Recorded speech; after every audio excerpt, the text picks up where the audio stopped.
welcome back to our Advent study. This week we've read and studied about hope, and I have Sarah with me who wrote one of the days of study.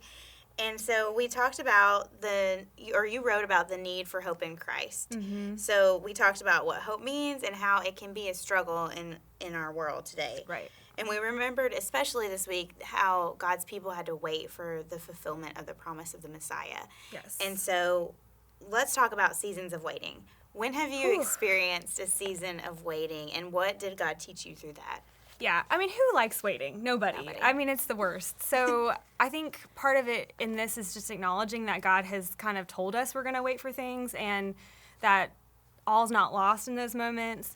But I think in kind of we were talking earlier, I think I've seen the Lord kind of do several things over and over again in my life in seasons of waiting.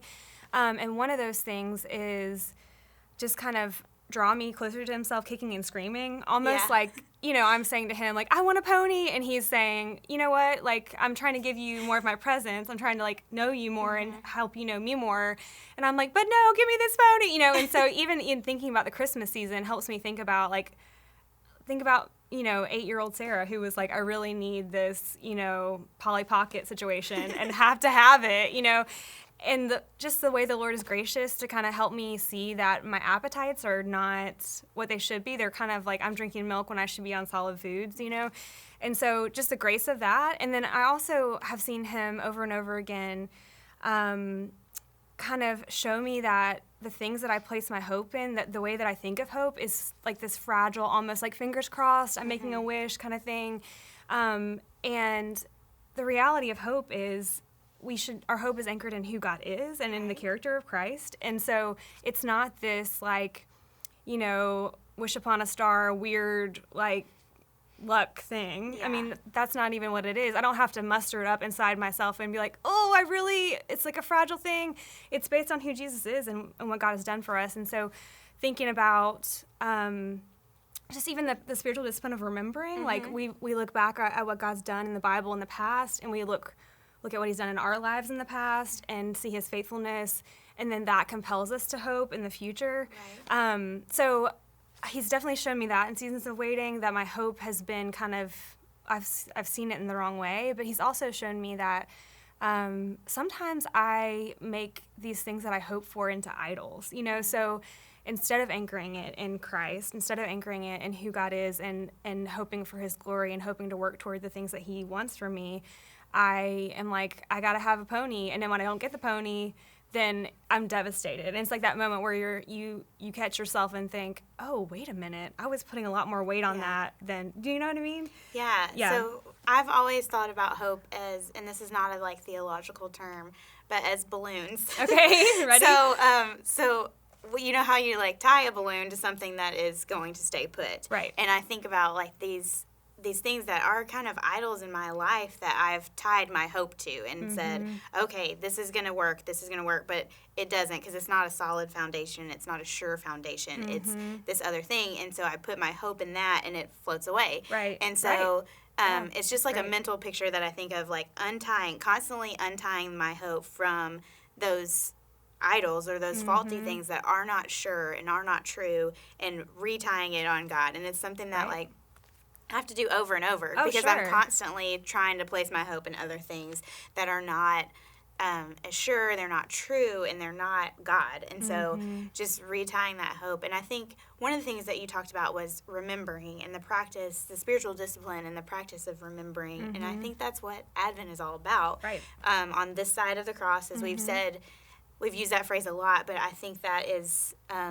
that's true. We're remembering the first time. We're remembering these promises that God made hundreds of years before Christ came, and remembering how he fulfilled those promises and how he's still fulfilling promises and will fulfill all of his promises. And so that is what we can tie our hope to and anchor our hope to, is these promises that he has made. Right. And they may or may not be what we think they should be. Right. Of course. Yeah. They're not ponies. I'm still waiting on that. Yeah. I don't know if my parents are going to buy one for me. Right. So there are these other things, like even we talked about this in the first session about how when the Messiah came, he came as a baby, which is not what the people were necessarily hoping for. Right. They, the Bible tells us they were hoping for like a conqueror, someone who can like take over the world, and he came as a baby. Right. And babies can't do that. No. So they need help along the way. Yeah. And so just thinking about like how he fulfills his promises, yes, and we can anchor our hope in that, but it may not look like what we think it is, and it may end up being a lot of waiting in the in-between for us to see that, him fulfilling the promises. Right. And even thinking about the way that we can, as you're saying, like you can have hope along the way. Like we talk a lot about in this study about like hope in God's overarching plan. Like we know the ultimate promise of Jesus coming back to make all things new will be fulfilled. But even thinking of the little seeds of hope, seeing the ways that he's redeeming and making things right, and yeah, bringing hope now. I mean, it's not like we can't have hope in everyday life. Right. So, yeah. Yeah. And our key verse this week is Isaiah 9:6. Okay. And some of you may be familiar with it. Isaiah 9:6. For a child will be born for us, a son will be given to us, and the government will be on his shoulders. He will be named Wonderful Counselor, Mighty God, Eternal Father, Prince of Peace. Mm-hmm. So for me, in this verse, the name for Christ that stands out is Wonderful Counselor. I have some counseling training. Yeah, a little experience there. So for me, that tells us that he's a God who listens and it advises us. Mm-hmm. And he is above all because he is the Wonderful Counselor. And his advice is true and sure, and we can place our trust in it. Take it to the bank. But that I just think of a counselor as someone who's like walking with you through your suffering or through whatever it is you're going through, and he's our wonderful counselor. And so for me, that is one of the names that just really means a lot to me this season. But what about you? Which one kind of stands out to you this season? As you were reading, Prince of Peace just sticks with me. And I, of course, I grew up in the church, and I have in my mind this, like, those banners on the poles, like, Prince of Peace, with like a shield or whatever. But I think just the idea of peace, like, when I think about it and just thinking about who Jesus is and how he has cared for us as his children, it just makes me almost have this just sigh of relief. Just like, I mean, he's just the grace that he extends to us in the cross, but in everyday life too, of just knowing that he's in charge and I don't have to be in charge. And so there's this internal piece of knowing I'm the child and he's the father, and that's how the world's supposed to line up. Right. And so I don't have to have it all together because he has it all together. But also thinking about, kind of similar to what we were talking about a little bit with hope, how in this season the world feels chaotic, for sure. I mean, I don't think God's calling us to just be completely disconnected from everything that's happening around us. And he calls us to be a part of the world and to sow seeds of redemption and peace. And so just looking for those moments when you may feel the tension of, God is the Prince of Peace, Jesus is the Prince of Peace, but things feel crazy. And so, asking him to show you where he's working, and also asking him to show you how you can be a part of bringing his peace to the world around you, So, anyway. Which transitions us so well. Oh, wow, look at that. We planned it. Yeah. To, this week we'll be studying about peace. Great. And we'll be talking about peace in Christ, peace with others, peace within us, like how we live that out. So what are some words that come to mind or thoughts that come to mind when you hear the word peace? I think calm, of course. Mm-hmm. I think snow-covered wintertime, serene landscape. With the little fireplace going. Yep. Yeah. Snow, ski lodge. But I just think, just as I said kind of earlier, just inner quiet and just being at ease. How about you? Yeah, very similar. Like when I just hear the word peace, that's what I think of. I think of like no conflict. Mm-hmm. Enneagram 9. Yes.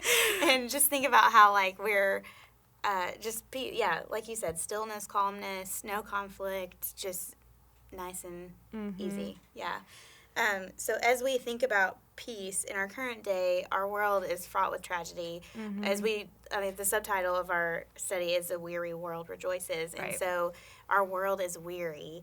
And do you think it's possible to have peace during this time as we like walk in darkness, as the verse we read last week talked about? I think it would be naive of me to say, oh yeah, sure. You know, I mean, I think it's hard fought. I think, of course, we have eternal peace with God because of Jesus, and that's a huge thing.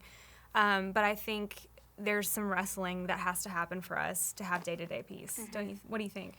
Yeah, I think so too. I think it is possible because the Bible promises us that we can have peace and that we can have it while we're here on earth. And we'll talk about this throughout this week's study, like the different days, and just talk about how we can have peace even in today's, with peace with God, peace with others, and how we can be bearers of peace.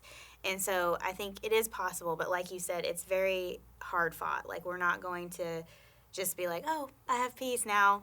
Right. Zap. It's done. Magic. It's done. Yeah. Now I'm calm. And I think we'll also learn a little bit more about what peace actually looks like and what it means. We tend to think of it as calm or no conflict, but it kind of has some nuances to it. So we'll learn more about that this week. And so we're praying that you will have a great week, a peaceful week as you study about peace, and that you'll just, we're excited to see how God teaches you this week through the study.